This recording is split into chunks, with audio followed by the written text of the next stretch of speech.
Good morning to all of you. Last class जो हम लोगों ने ख़त्म किया था वो था महाजनपद तक, यानी उसमें देखे थे जो महाजनपद किसको कहते हैं।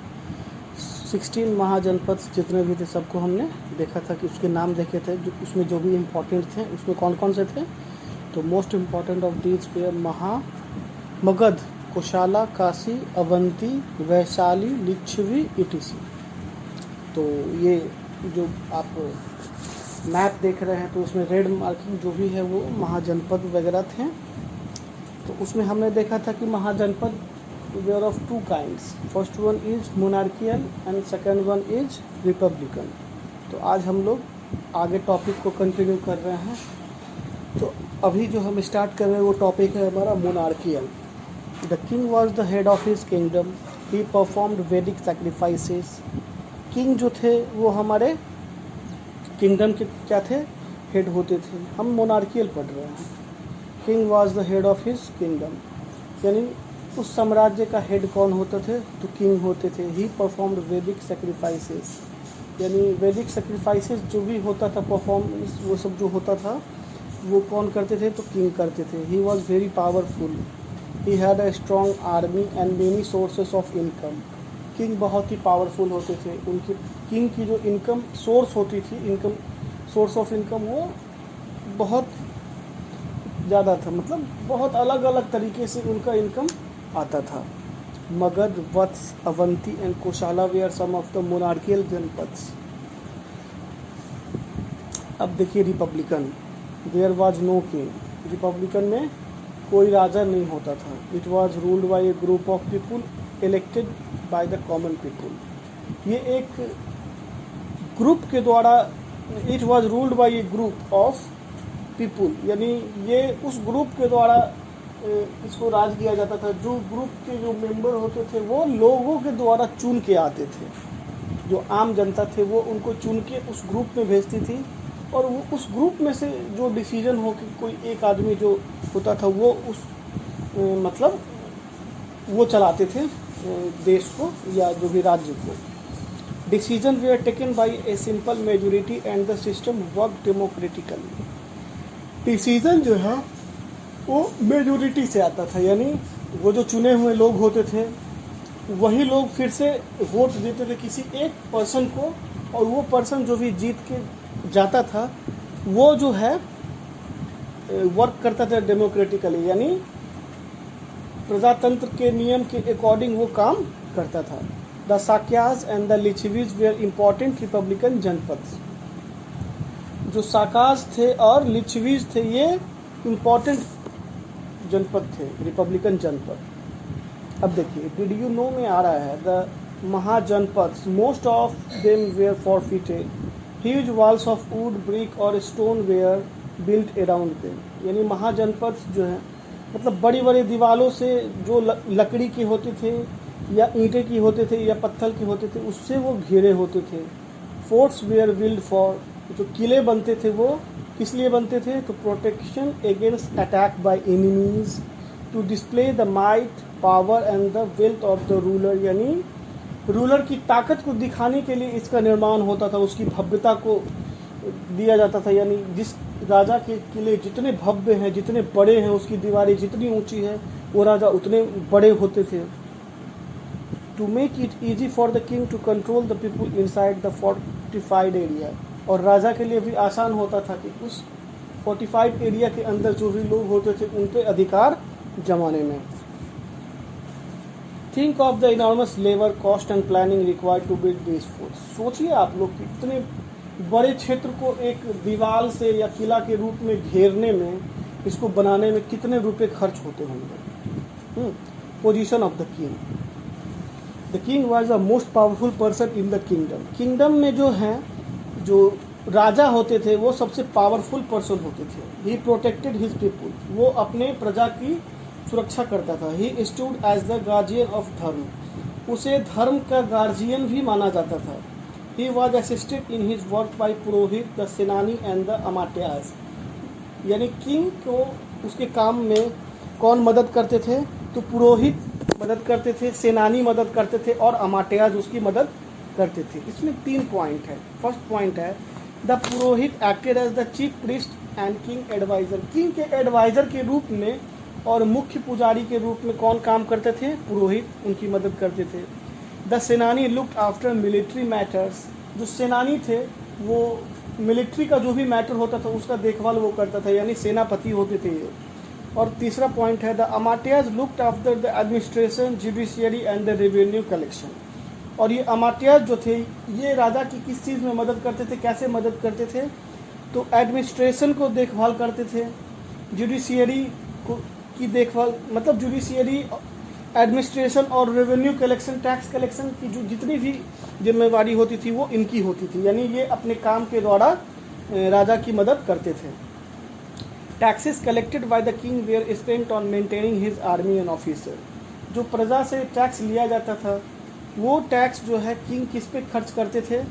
तो अपने आर्मी और उसके ऑफिसर्स के ऊपर, उनको मेंटेन करने के ऊपर वो पैसे खर्च होते थे। अब देखिए मगध के बारे में हम लोग पढ़ेंगे। Magadha emerged as one of the strongest and the most powerful of ancient Indian kingdom. Magadha साम्राज्य जो है एक बहुत ही मजबूत और पावरफुल एंशिएंट इंडियन किंगडम के रूप में वो उभरा, मतलब आगे आया। The kingdom rose to prominence in the mid 7th century BC। यानी ये जो किंगडम है वो अस्तित्व में कब आया? तो 7th century BC में। इट्स कैपिटल वाज पाटलिपुत्र, जो अभी पटना है। Many factors were responsible for the success of the Magadha empire. बहुत सारे फैक्टर हैं, बहुत सारे कारक हैं जो रिस्पॉन्सिबल हैं मगध एम्पायर के सक्सेस के लिए। यानी मगध एम्पायर इतना आगे, इतना बड़ा कैसे बना, इसके पीछे बहुत सारे फैक्टर्स हैं। तो जितने भी फैक्टर्स हैं उनको हम लोग एक एक करके अभी पॉइंट्स में देखेंगे। पहला पॉइंट है it was situated in the Gangetic basin. The soil was very fertile and yielded rich harvest. पहला पॉइंट है जो ये मगध किंगडम जो था वो गंगा के क्षेत्र में बसा हुआ था, गंगा बेसिन में। वहाँ की मिट्टी कैसी थी? तो वहाँ की मिट्टी बहुत ही फर्टाइल थी और rich in harvest. Therefore the land tax was high and provided a sustainable income। इसीलिए मिट्टी अच्छी थी, मिट्टी बहुत फर्टाइल थी तो खेती बाड़ी बहुत अच्छी होती थी। खेती जब अच्छी होती थी तो टैक्स बहुत अच्छा वहाँ से आता था, क्योंकि सब चीज़ डिपेंड करता है आपके फसल पे। फसल अच्छा हुआ तो टैक्स भी आप अच्छा जमा करेंगे। तो इसीलिए वहाँ का लैंड टैक्स जो था वो बहुत ज़्यादा हाई था। और उनका इनकम जो है, मगध किंगडम का जो इनकम है सस्टेनियल, यानी एक फिक्स इनकम यहाँ से जाता था। अब देखिए second point, the forest of Magadh had an abundant supply of timber and elephants. यानी ये मगध किंगडम के जो भी इलाके के जो भी वहाँ वो उस एरिया, उनके अगल बगल में एरिया जो था उस एरिया से फॉरेस्ट थे, और उस फॉरेस्ट से क्या अच्छे मात्रा में हमें टिम्बर यानी लकड़ी है और एलिफेंट्स हाथी हमें मिलते थे साम्राज्य को, जिसका उपयोग वो लोग करते थे, मदद मिलती थी। Timber was used to build forts, palaces and chariots. Timber लकड़ी का जो इस्तेमाल है किले बनाने में, पैलेस बनाने में और रथ बनाने में उसका इस्तेमाल होता था। और जंगल से जो हाथी मिलती थी उनका क्या इस्तेमाल होता था? Elephant were needed for pulling loads, they were also useful for the army. Elephants का इस्तेमाल आर्मी में भी होता था, युद्ध वगैरह में, और भारी वस्तु को खींचने में भी इसका इस्तेमाल किया जाता था। Next point, it has large deposit of iron ore. इसके क्षेत्र में बहुत ही ज़्यादा मात्रा में आयरन ओर प्राप्त होती थी। Iron was needed for making weapon and all kind of agriculture tools. और उसी आयरन का इस्तेमाल वेपन बनाने में, अस्त्र शस्त्र बनाने में और एग्रीकल्चर में इस्तेमाल होने वाले टूल्स वो लोग बनाते थे इसकी मदद से। Next point, the kingdom of Magadh was protected from all side. The capital of Rajgir, present day Rajgir, was surrounded by hills on all sides. यानी ये जो किंगडम ऑफ मगध जो था वो प्रोटेक्टेड सभी तरफ से था, यानी चारों तरफ से ये प्रोटेक्टेड था, सुरक्षित था। कैसे? द कैपिटल ऑफ राजगृह, जो अभी राजगीर बोलते हैं, was surrounded by hills on all sides. वो चारों तरफ से किस चीज़ से घिरा हुआ था? तो पहाड़ी से घिरे हुए थे। The new capital of the Pataliputra Patna was situated at the confluence of the Ganga, Gandak and Son. और जो नया कैपिटल पट्टा ये पाटलिपुत्र बना वो भी घिरा हुआ था किस चीज़ से, तो गंगा, गंडक और सोन नदी के बीच में ये था। तो किसी भी आर्मी को, किसी भी दुश्मन को इसको क्रॉस करके इनके पास आना होता लड़ने के लिए, जो कि काफ़ी मुश्किल भरा काम था। चलिए next point, the princess of Magadh also benefited from rise of towns and use of coins. यानी जो मगध के जो प्रिंस थे उनको किसी और भी क्या बेनिफिट होते थे, तो Magadh, the Prince of Magadh also benefited from the rise of towns, यानी जितने भी शहर का जो विस्तार होता था, शहर राइज करते थे या सिक्कों का चलन बढ़ता था। On account of trade and commerce in north east India the prince could levy tolls on the sale of commodities and accumulate wealth to pay and maintain their army. तो जितने भी ट्रेड होते थे, व्यापार होता था, उस पर जो प्रिंस होते थे वो क्या करते थे, टॉल लगाते थे, चार्ज लगाते थे।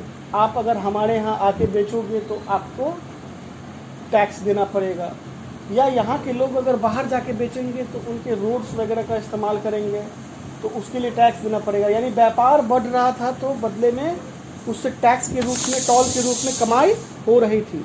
जो लोग व्यापारी अपना सामान बेचते थे उसके बदले भी टैक्स देते थे, और टैक्स के दिए पैसे से जो आर्मी होती थी उसको मेंटेन किया जाता था।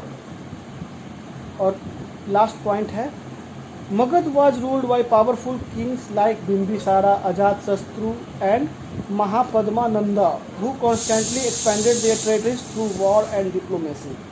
मगध साम्राज्य जो था वो बहुत ही पावरफुल राजाओं के द्वारा शासन किया गया था, जिसमें बिंबिसारा थे, अजातशत्रु थे और महापद्मानंदा भी थे, जिन्होंने लगातार अपने क्षेत्रों को, अपने टेरिटरी को युद्ध कर कर के अपने क्षेत्रों को बढ़ाते चले गए। तो मगध हमारा छोटा सा टॉपिक था, ये ख़त्म हो गया। नेक्स्ट हमारा नंदा डायनेस्टी है, इसको नेक्स्ट क्लास में देखेंगे। इसके बाद हमारा छोटा सा टॉपिक ये ख़त्म हो जाएगा। ठीक है, तो आज जो है हमारा क्लास इतना ही होगा। आप लोग पीछे के रिवीजन करते रहेंगे क्योंकि घर बैठ के ही पढ़ाई करनी है।